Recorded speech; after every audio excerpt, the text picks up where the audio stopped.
For today's trip, I'd like to invite you to join me on a trek to a small wadi in the Dahaliya region, Wadi al Muaydin. We are going to start on a route leading up the imposing Jabal al Akhdar mountain range. While the full trek spans about 5 hours, our plan for today is to embark on a much shorter excursion. One of the most appealing aspects of this wadi is its seclusion. Oftentimes, you'll find yourself immersed in the nature's tranquility with no other soul in sight. I truly hope you'll enjoy the trip. We are leaving Barkat al Muz, going past the little fort on the right, and following the road towards Jabal al Akhdar, the Green Mountain. Just before the entrance to the mountain range, we turn left and follow a gravel road, entering the wadi. As we venture deeper and deeper, the walls get higher. However, the drive is very easy because the road is very good. It hasn't been raining recently. When it rains, the roads look more like this, which makes it quite difficult or sometimes impenetrable, in fact.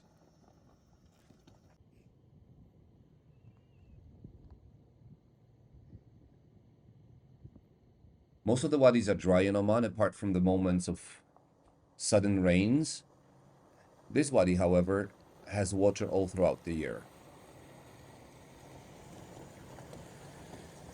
We reach the first shallow pool and decide to leave the car there. In fact, we wouldn't be able to take it any further because of these huge boulders blocking the way. Since the wadi has water, it attracts goats and other animals.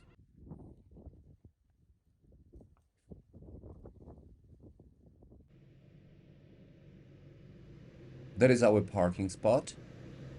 I try to park my car on a little elevation, just in case there was some water coming down. Right in front of the car, you see a falage, which is basically an aqueduct built many years ago that transports water from the mountains down to the villages below. We follow the falage, and the dog is following us. Right now, we are entering a really spectacular part of the wadi with very high walls. It is a true canyon. The amount of greenery is quite amazing. This goat looks quite wild, but in fact it's domesticated. There are two ways to get inside the wadi. One is following the terraces on the right. These used to be farmed. You still see the remnants of embankments around the trees that used to grow there. Or you can follow a slightly more difficult path, which is right through the water between the boulders. We'll be doing both of these things today.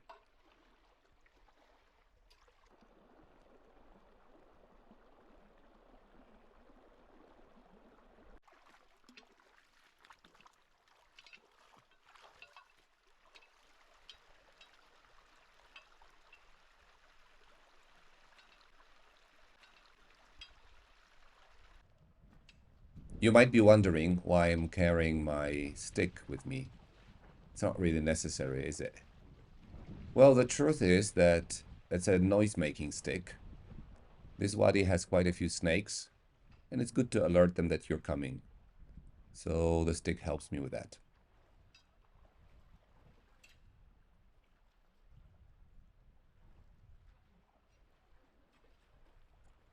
Leah, the dog that is accompanying us, is a wadi dog.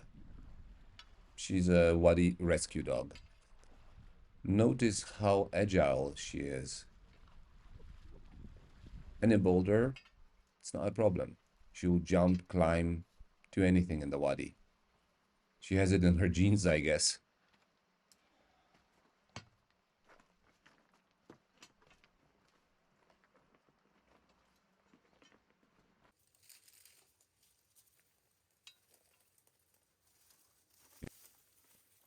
This is a rather unusual sight to see a palm tree in the wadi. This one is probably a remaining tree from the farm that existed here a long time ago. You will only be able to see one or two in the entire wadi.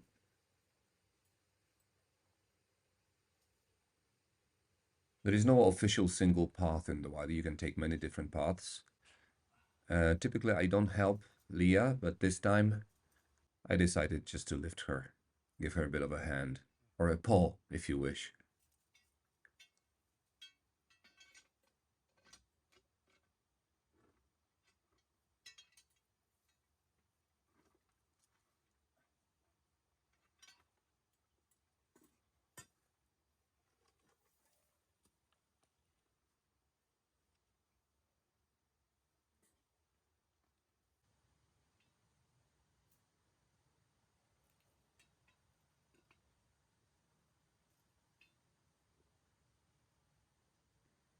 The route we've decided to take today is slightly more challenging than the usual one, but it is not too difficult after all, and a bit of exercise is always good.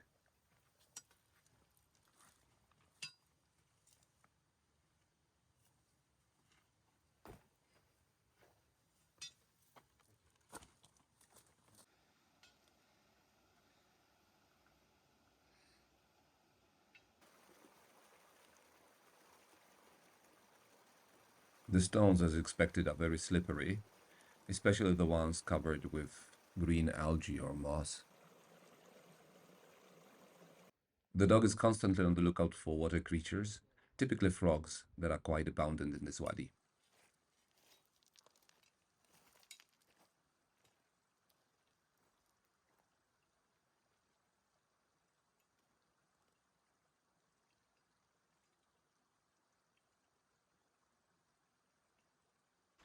After about half an hour walk, possibly 40 minutes, we reach the first deeper pool with a beautiful tree on the right, huge boulders blocking the further way, and we decide that that's a perfect spot to have some food and take a brief rest.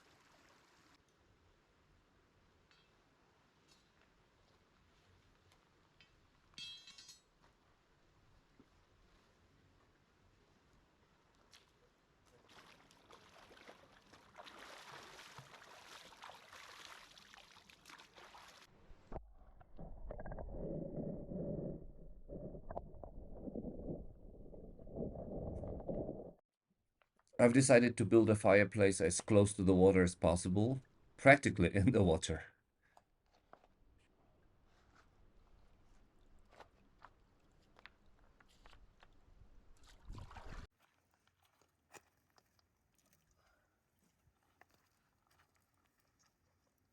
One thing that is certainly not difficult in a wadi like that is finding dry wood, actually dry driftwood, that is carried down from the villages high up the mountain.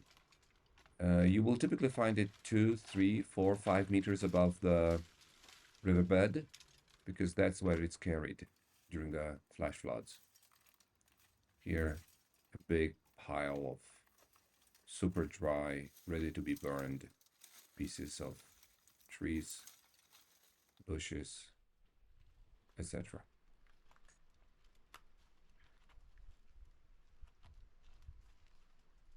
Presence of wood so high tells you actually how dangerous this wadi or any other wadi in Oman can be. It may be raining high up in the mountains. The skies could be still perfectly blue above you, and before you know, the water starts rushing down, removing everything on its path.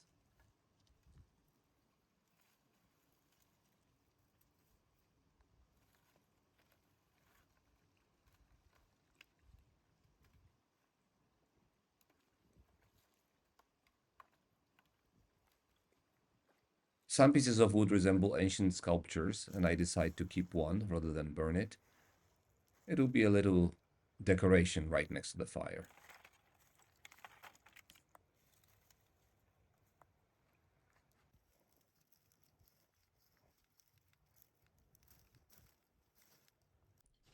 Using a fire stick when starting a fire in Oman seems always unfair, because of how easy it is to get it going. And you don't have to do much to maintain it either.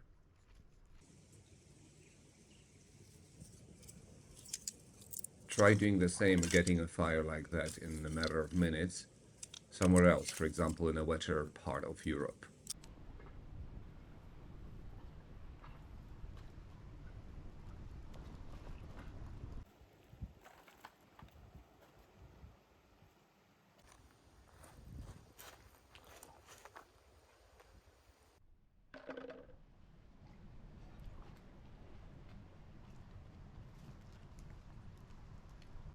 The cast iron pan was a bit of an overkill to carry it to the wadi, but it will definitely prove useful now. The meal will be quite simple, a sort of a stir fry with veggies and meat. The presence of fish in the pond clearly demonstrates that the wadi has water all throughout the year.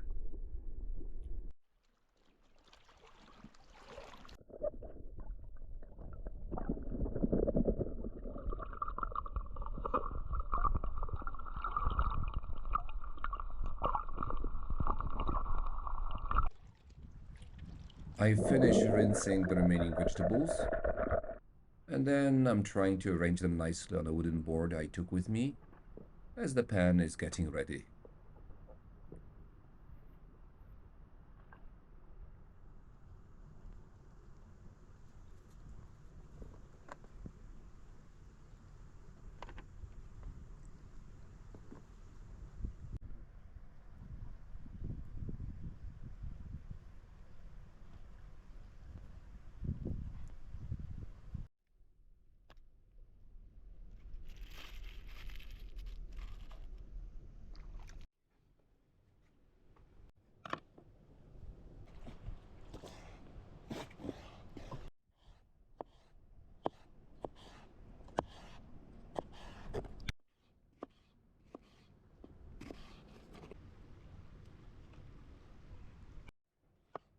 Cutting and slicing is a pure pleasure with a knife as sharp as this one.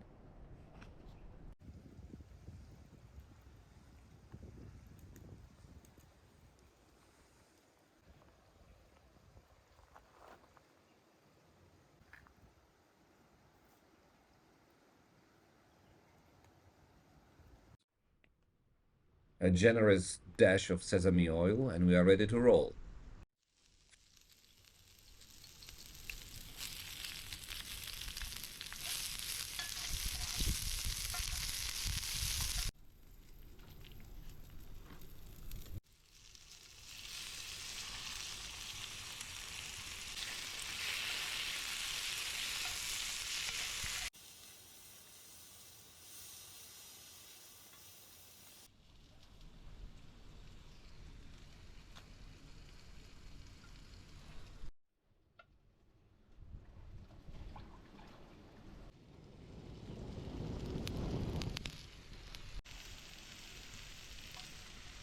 The chicken is ready, the veggies are nearly done, a bit of oyster and fish sauce, little black salt and red pepper,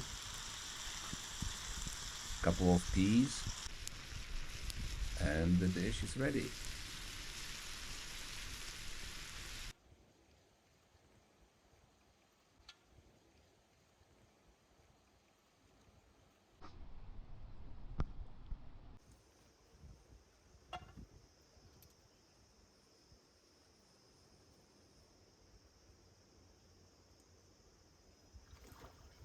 We decided to have a fire as close to the water as possible, and we decided to do the same with the meal.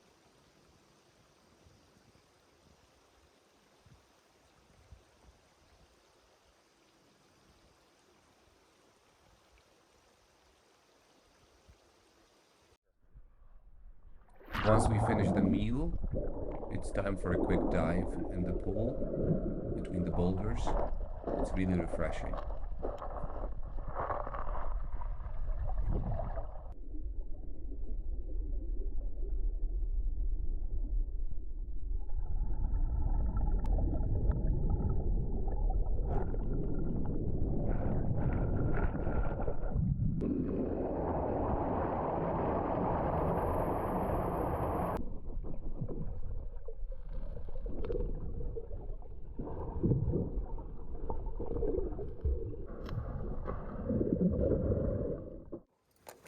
Well, our trip is coming to its end, so we quickly pack up our things and walk down the wadi back to our car.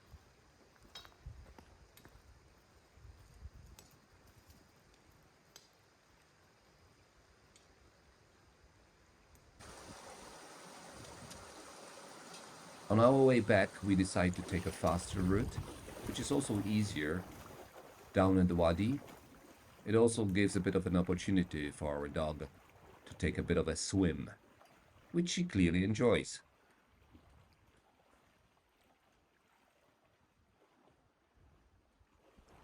I'll say just anything, one, two, three, whatever I want, whatever I don't want.